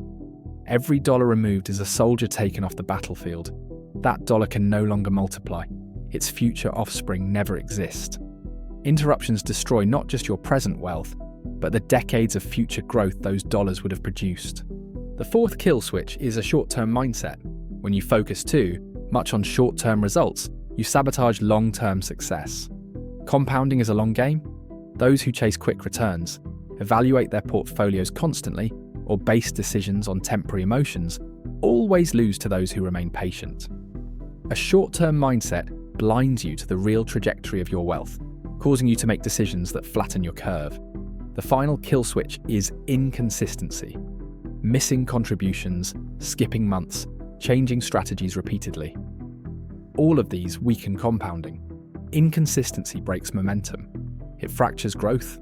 It delays the acceleration phase. Compounding grows strongest when it grows uninterrupted. When you build a financial automation system, commit to the long-term discipline framework, and avoid the compounding kill switches, you create a fortress around your wealth, a system protected from emotional storms, a strategy shielded from impulsive mistakes, a compounding engine capable of running for decades without interruption. And that is how ordinary people build extraordinary wealth, by creating an environment where compounding cannot be stopped. There comes a point in your financial journey when you stop thinking about the future as something that merely happens to you and start realizing it is something you can intentionally design. It is a quiet but transformative shift, from reacting to life to constructing life, from hoping things improve to engineering the improvement. And that shift brings us directly into point 28. Reverse engineering your future, one of the most powerful planning techniques ever created, yet one that few people use because they spend their lives looking forward instead of backward. Reverse engineering. Your future begins with a simple but profound question. What do you want your life to look like? Financially, emotionally, practically. 10, 20, 30 years from now. Most people never ask this question. They drift. They improvise, they react to circumstances instead of shaping them. But wealth is not built through drifting. Wealth is built through clarity. Imagine standing at the top of a mountain, looking down at a winding trail. Most hikers climb upward, discovering the path step by step, without knowing what lies ahead. But reverse engineering's different. It is standing at the summit first, identifying the precise path downward, then walking it with full awareness of every turn, every milestone, every phase. Instead of guessing what it takes to reach your goal, you measure it backward from the finish line. The reverse engineering method has 3 steps. Define the destination, break the destination into measurable inputs, and build the timeline backwards until the present moment. First, you define the destination. This is not just a number, it is a lifestyle. How much freedom do you want?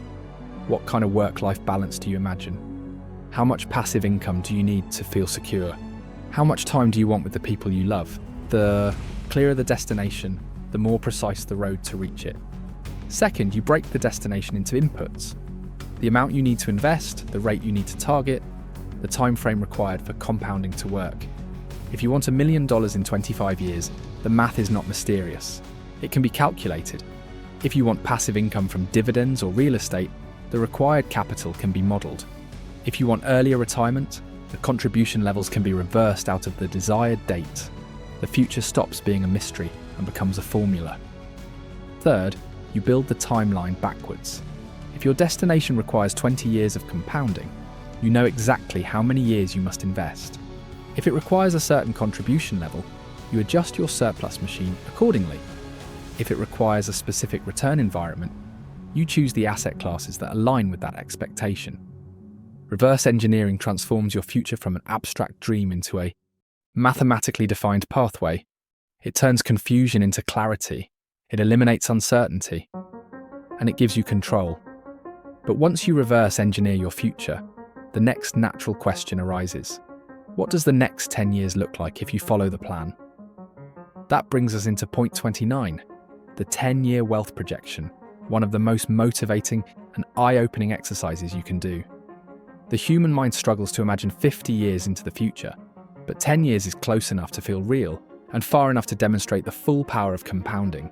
The 10-year wealth projection begins with your current trajectory, your contribution rate, your expected return, and your discipline level. Even modest contributions today can explode into meaningful numbers over a decade. But the real value of a 10-year projection is not the final number. It is the behavioral transformation it triggers. To understand this deeply, imagine 2 parallel lives. In the first life, you continue your current habits, some saving, some investing, some inconsistency, some hesitation. After 10 years, your financial picture is lukewarm. Progress was made, but not enough to change your quality of life. The curve is rising, but slowly. In the second life, you apply the principles you're learning now. Consistent contributions, reinvestment, multiple income inputs, tax efficiency, and a disciplined mindset. After 10 years, your financial picture becomes almost unrecognizable. The compounding curve begins to tilt. The snowball becomes heavy. The acceleration phase becomes visible. And suddenly, you stand in a different version of your future, a version you built intentionally. The 10-year projection reveals a truth many people never realize. Wealth is not a matter of luck or extraordinary circumstances. It is the result of aligning your behavior with compounding for a long enough time. 10 years of consistency is enough to change everything. Your confidence, your opportunities, your freedom, your relationship with time. The projection also highlights the impact of small increases. A 10% annual contribution boost, even if small at first, becomes enormous over a decade. Reinvested dividends begin to stack. Market volatility becomes your ally instead of your enemy. And more importantly, momentum builds. You stop needing motivation. Progress becomes self-sustaining. If you are listening there, comment with the time you're listening this. I'll like everyone who does it. But perhaps the greatest benefit of the 10-year wealth projection is the emotional shift. When you see what is possible in a single decade, you stop doubting the process. You stop needing constant reassurance. You begin trusting compounding in a way that feels unshakable. The long horizon becomes an opportunity, not a burden, and fear begins to fade. This brings us to one of the most counterintuitive, yet powerful truths in all of wealth building. Point 30, the quiet compounding principle. The idea that compounding grows best, strongest, and fastest when you do not talk about it, broadcast it, flaunt it, or compare it. Quiet compounding is one of the greatest advantages you can give yourself, not because secrecy is inherently powerful, but because discretion protects you from the emotional traps that derail most investors. Quiet compounding begins with understanding that wealth grows best in silence, because silence eliminates performance pressure. When you keep your financial goals, strategies, and progress private, you are not influenced by the expectations or reactions of others. You are not tempted to take risks to impress anyone. You are not lured into competition. You invest for your future, not for validation. Comparison is one of the greatest destroyers of compounding. The moment you begin measuring your progress against others, friends, co-workers, influencers online, you lose perspective. Someone else's temporary gain becomes your discouragement. Someone else's flashy investment becomes your temptation. Someone else's highlight reel becomes your insecurity. Quiet compounding protects you from that.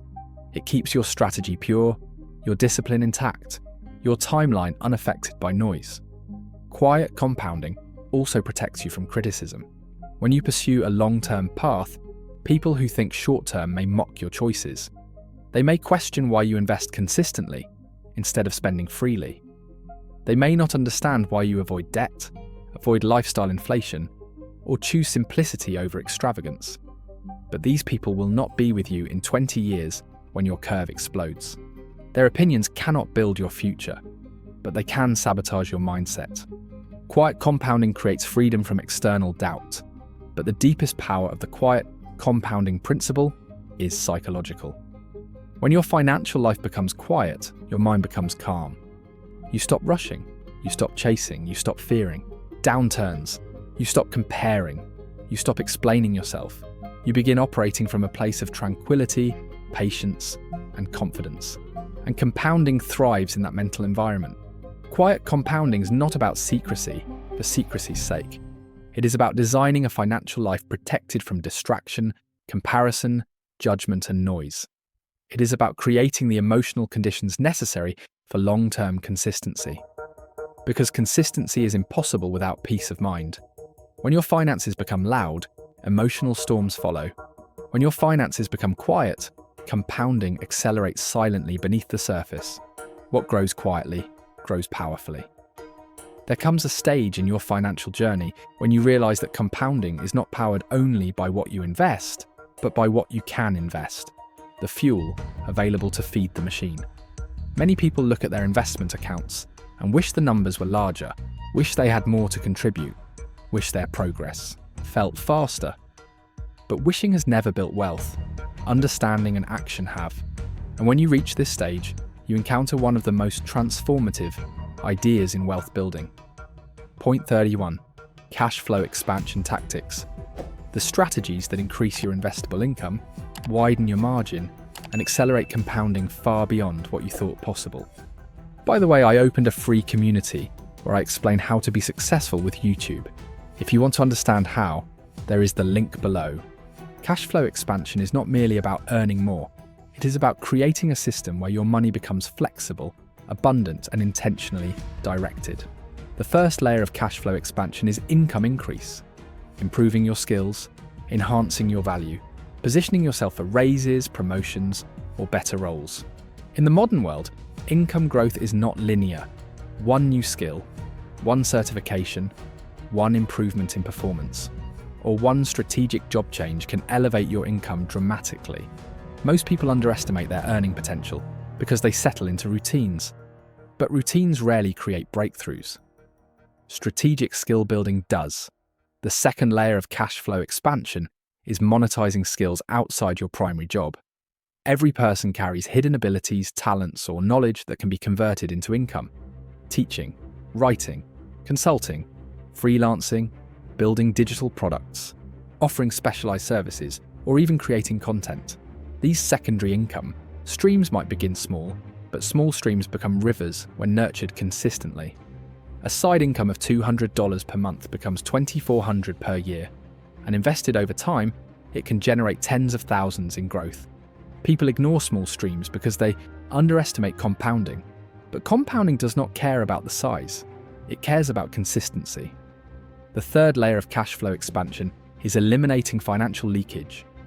The quiet, invisible drains that eat your surplus without your awareness. Subscriptions you no longer use. Lifestyle upgrades that add no meaning. Impulse purchases that fade within days. Small daily habits that steal large amounts of money over a year. Every leak patched is a dollar freed. Every dollar freed is a dollar invested. Every invested dollar becomes a multiplication agent. Cash flow expansion is not only about earning more, it is also about keeping more. The fourth layer is scaling opportunities, the ability to take something small and gradually increase its output. You might begin with a side skill that earns little, but with refinement, process improvement, and increased demand, that small skill becomes a significant stream. Scaling is not immediate. It requires patience, experimentation, and persistence. But scaling is one of the highest forms of compounding because it multiplies your input sources rather than relying solely on your primary job. Income diversification protects your compounding from economic disruptions and accelerates your path toward the explosion phase. Cash flow expansion gives you power, flexibility, and momentum. It removes the excuse of, "I can't afford to invest more." It creates a buffer between your lifestyle and your financial goals. And most importantly, and so you know, it transforms you psychologically. When you learn to expand cash flow, you stop seeing money as something scarce and start seeing it as something you can create. That shift is foundational. This brings us to point 32, behavioral compounding, one of the most underrated but most powerful forces in wealth building. If cash flow expansion increases your inputs, behavioral compounding increases your capability. It is the compounding of your habits, your discipline, your mindset, and your identity. Most people focus only on their investment returns, but the real engine of wealth is the compounding of behaviors, small, repeated actions that intensify over time. Behavioral compounding begins with micro habits, tiny behaviors that seem insignificant in the moment but become transformational over years.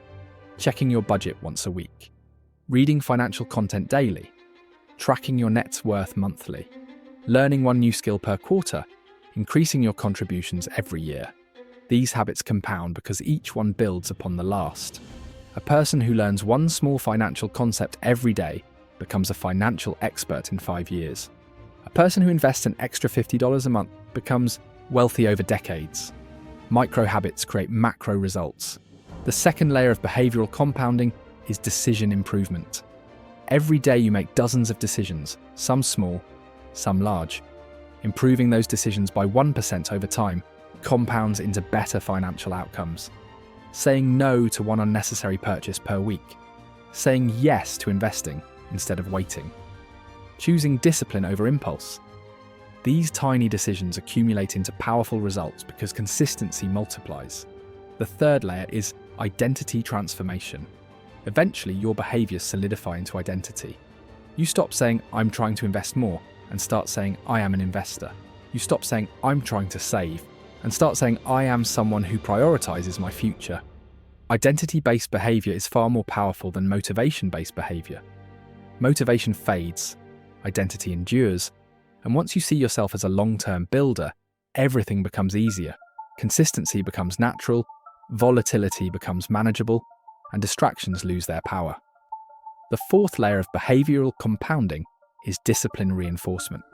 Every day you stick to your plan reinforces the belief that you can. Every time you avoid lifestyle creep, you strengthen your discipline. Every crisis endured without panic builds emotional resilience. Behavior compounds just like money does. The person who develops patience, strategy, and calm gradually becomes unstoppable. And eventually your behavior compounds faster than your investments. But even the strongest behavioral systems can be destroyed if you allow interruptions to enter your compounding environment. Which brings us to point 33, the anti-interruption framework, one of the most essential protective layers in the entire wealth building process. If compounding is a fire, interruptions are water. They extinguish progress instantly. Interruption is not unfavourable, interruption is fatal.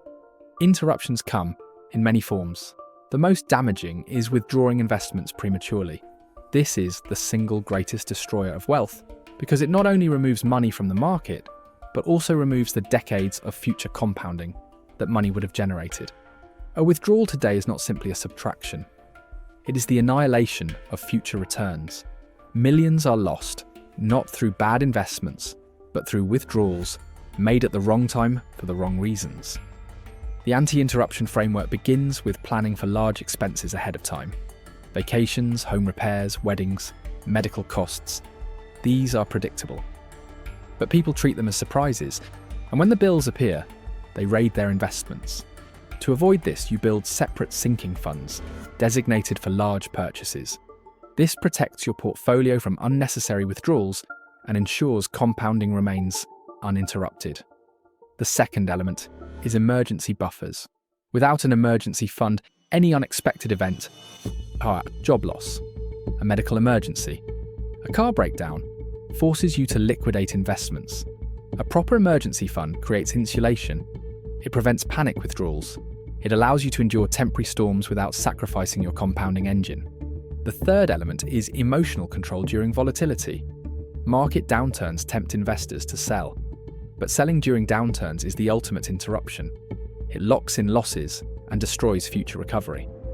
The anti-interruption framework teaches you to remain still when markets shake, to endure the winds rather than run from them, to trust the long-term curve rather than react to the short-term noise. The fourth element is automation, which you've already learned protects your contributions and reinvestments from inconsistency. Automation also protects you from the temptation to pause your investments during uncertain times. When automated, your money continues working, even when your emotions waver. The final element is lifestyle. Containment. People interrupt their compounding because their lifestyle expands too fast, pushing them into financial corners where withdrawals seem necessary. If your lifestyle grows slower than your income, you will never be forced into interruptions. If your lifestyle grows faster than your income, interruptions become inevitable. The anti-interruption framework is about creating a fortress around your compounding. It prevents leaks, breaks, emotional impulses, and lifestyle traps. It ensures your compounding runs for decades without being unplugged. And that single truth separates the wealthy from everyone else. The wealthy keep their compounding uninterrupted for long enough to experience its explosion phase. There is a moment in every wealth-building journey when the curve, the slow, frustrating, invisible curve you've been nurturing for years, suddenly shifts. A moment when the growth that once felt painfully gradual begins to accelerate in ways that feel unreal. Most people never reach this moment because they quit too early, interrupt their compounding, or never build enough foundation for the curve to bend. But for those who remain patient, consistent, and disciplined, this transformation eventually arrives. And that brings us to point 34, the wealth curve inflection point, one of the most profound and life-changing phases in all of compounding. To understand the inflection point, imagine pushing a heavy boulder uphill. At first, the effort feels exhausting. Every inch gained requires strength, consistency, and persistence. There is no visible progress, no dramatic movement, no sensation of momentum.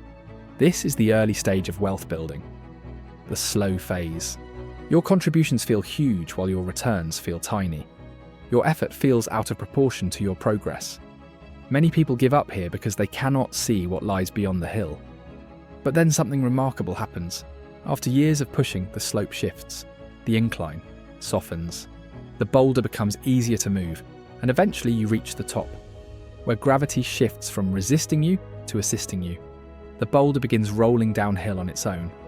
Your role transforms. You no longer push, you guide. You no longer struggle, you maintain. That shift, that moment where effort transitions to momentum, is the wealth curve inflection point.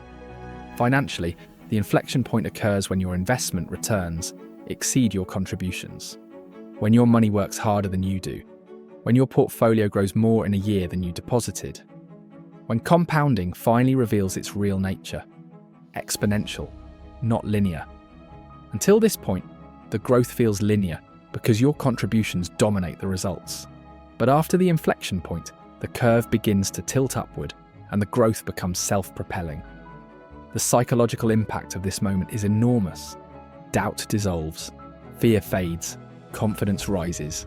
You no longer need motivation because compounding itself becomes your motivation. You see the results, you feel the momentum. You understand viscerally why the wealthy become wealthier. not because they work harder, but because their compounding has entered the acceleration phase. This is when everything changes. But this moment is not random.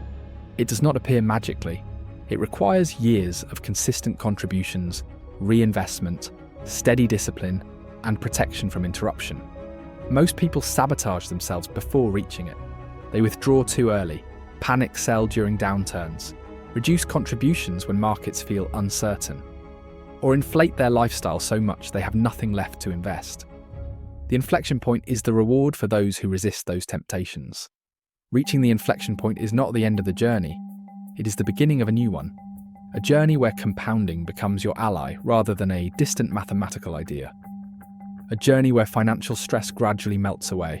And this flows naturally into point 35, the lifetime advantage model, the framework that explains how long-term investors ultimately build more wealth, retire earlier, work less, and live with less financial anxiety than those who never harness the power of time. The lifetime advantage model begins with one simple idea: the earlier you start, the more freedom you gain later. Every year you give to compounding is a year. Compounding gives back to you in the future. It might not give back immediately. It might not feel generous in the beginning. But decades later, the gift becomes obvious. The freedom to slow down. The freedom to choose work you love. The freedom to retire earlier. The freedom to take breaks. The freedom to avoid financial panic during emergencies.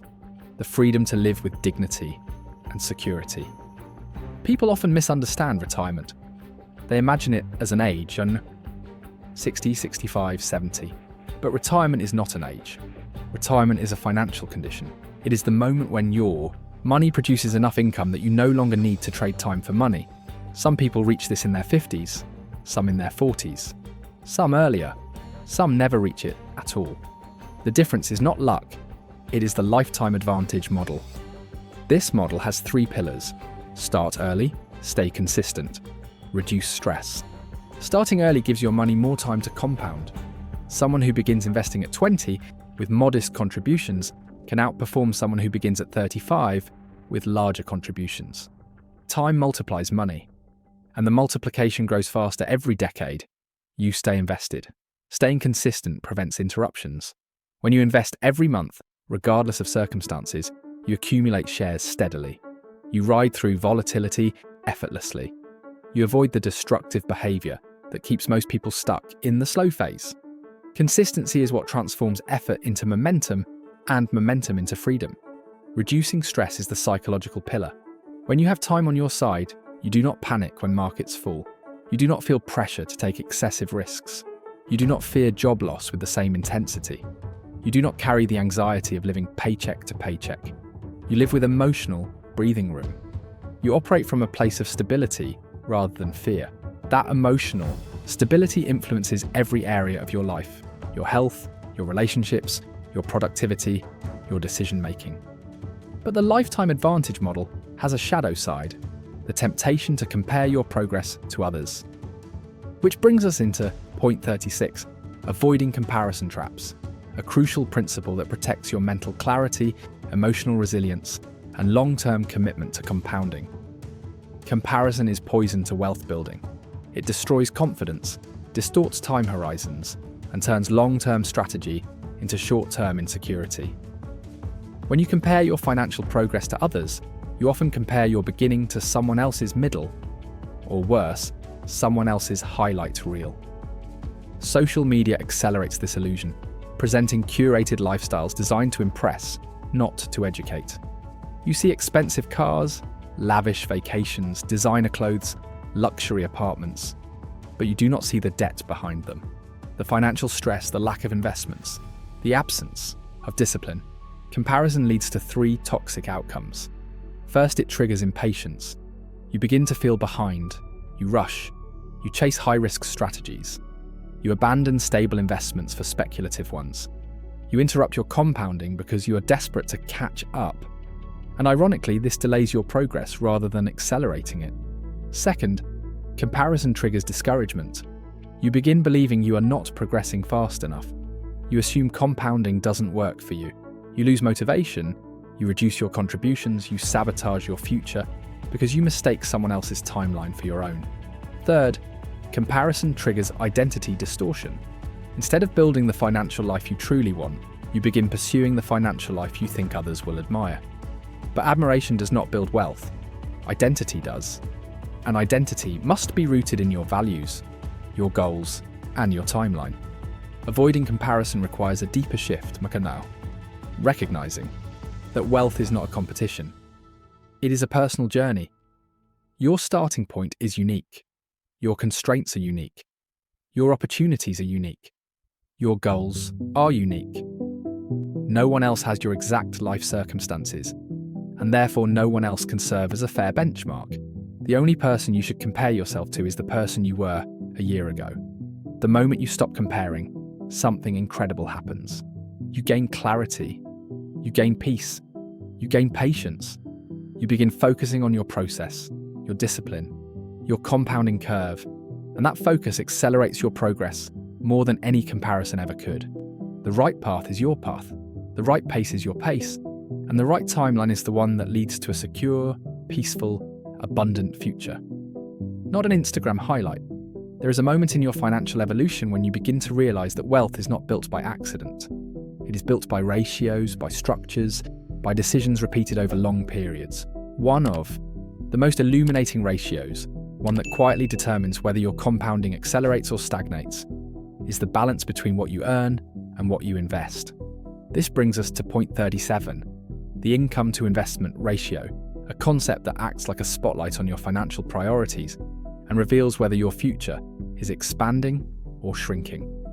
Most people never think about the ratio between income and investment because they assume that earning more naturally leads to building more. But earning does not equal growing. Money does not compound simply because it enters your life. It compounds only when it is directed into vehicles that multiply it. And this is where the income to investment ratio becomes a powerful mirror. Imagine two individuals earning the same salary.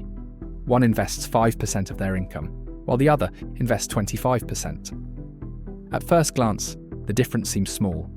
Both are investing. Both are contributing. Both appear financially responsible.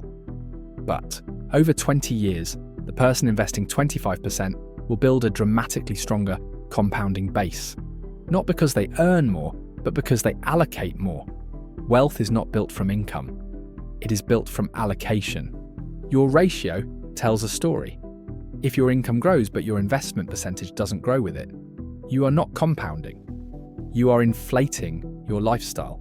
You are allowing comfort to swallow opportunity. But if your income grows and your investment percentage grows alongside it, you are accelerating your compounding trajectory. You are transforming income into assets and assets into freedom. The ratio also determines your timeline.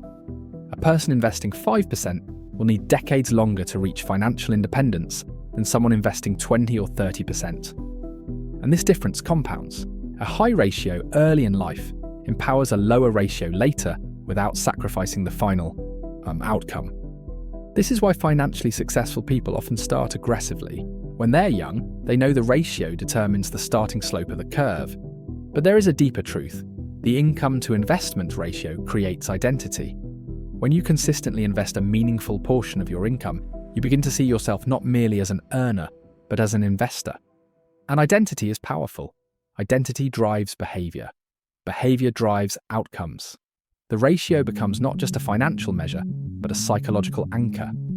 A declaration that you value your future more than your impulses. This ratio leads naturally into point 38, long-term compounding assets. Because once you commit to directing a meaningful portion of your income into investments, the question becomes, where should those investments live? Not every asset compounds equally. Not every asset possesses the qualities needed for multi-decade growth. Some assets sizzle quickly but fade. Others remain steady but slow. But a select group of long-term assets create the ideal soil in which compounding roots itself deeply and grows without interruption. The first category is stocks, particularly broad market index funds. These represent ownership in thousands of companies that innovate, grow, and compete across industries. Stocks are volatile in the short term, but remarkably consistent in the long term. They deliver growth because businesses create value, and value compounds. Stocks have historically produced the highest long-term returns, among major asset classes, making them the backbone of most wealth-building portfolios. The second category is real estate, one of the most powerful long-term wealth builders in human history. Real estate compounds in two ways, through appreciation and through income. Homes rise in value over decades, but rental properties generate cash flow that can be reinvested. Real estate also benefits from leverage, a tool that magnifies returns when used carefully and conservatively. And unlike speculative assets, real estate provides utility. People need places to live. That stability allows compounding to unfold over generations. The third category is private assets. Businesses, royalties, intellectual property, and income-producing projects. These assets grow outside the stock market and often provide returns uncorrelated with market cycles.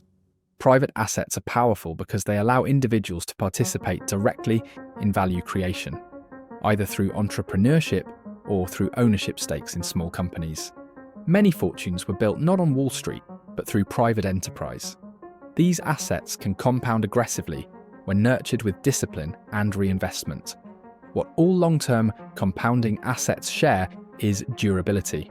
They survive recessions, they recover from downturns, they grow through innovation, population expansion, productivity increases, and economic evolution. Compounding requires resilience. Long-term assets provide that resilience. They are not fragile, they do not disappear under pressure. They bend but do not break. And that makes them ideal partners for anyone building wealth over multiple decades. Once you understand the income to investment ratio and the assets best suited for compounding, the next logical step is to assemble these insights into a cohesive strategy. This is where we transition into point 39, the final compounding blueprint, a step-by-step architecture for designing a life where money grows automatically, predictably, and exponentially, year after year. The final compounding blueprint is composed of three pillars: your timeline, your inputs, and your strategy. Your timeline defines the length of your compounding journey. 10 years, 20 years, 30 years. The longer the timeline, the more powerful the results. Wealth is built not by speed, but by duration.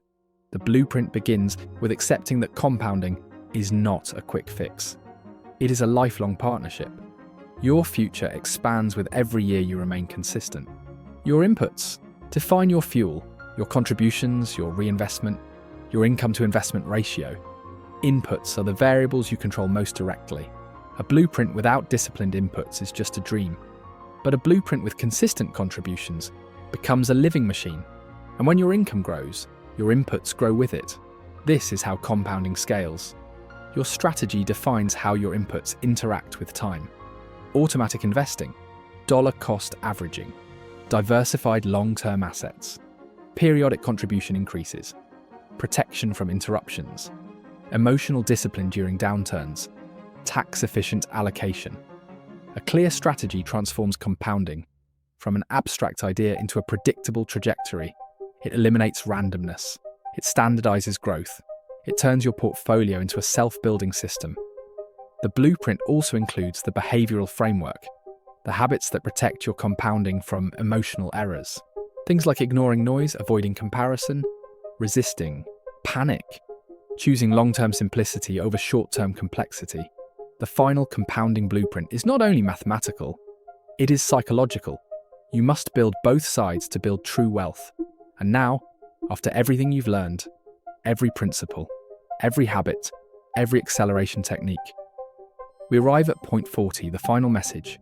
Time is your ally, the most important realization of all. Time is the only force in the financial world that never tires, never hesitates, never panics, never rushes, never overreacts, and never stops working on your behalf. Time is the quiet architect behind every fortune ever built. It is the multiplier that transforms modest contributions into extraordinary outcomes. It is the invisible hand that lifts your curve upward when everything else feels stagnant. People fear time because they believe it works against them. They fear starting late. They fear slow progress. They fear seeing their early results look small. But time has never been a threat.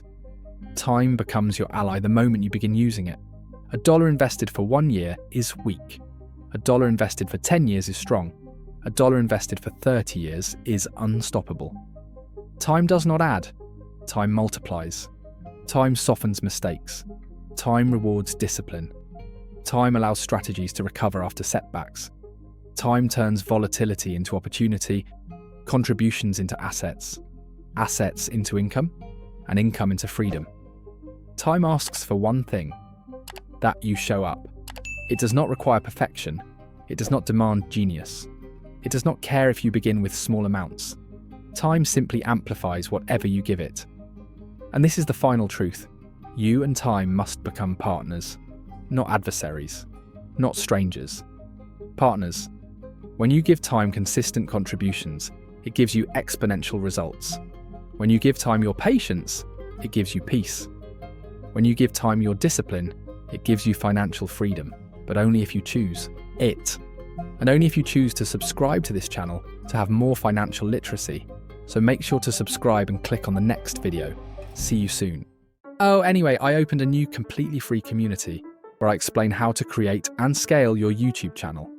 After an experience with over 10 successful channels, there I will give you all my strategies and tips to monetize and scale your faceless YouTube channel, and I will help you step by step. Since YouTube is the golden opportunity of 2026 if done well, I'm waiting for you. Just a reminder, I'm not a financial advisor. This video is for educational purposes only, and any results depend on your own decisions and actions.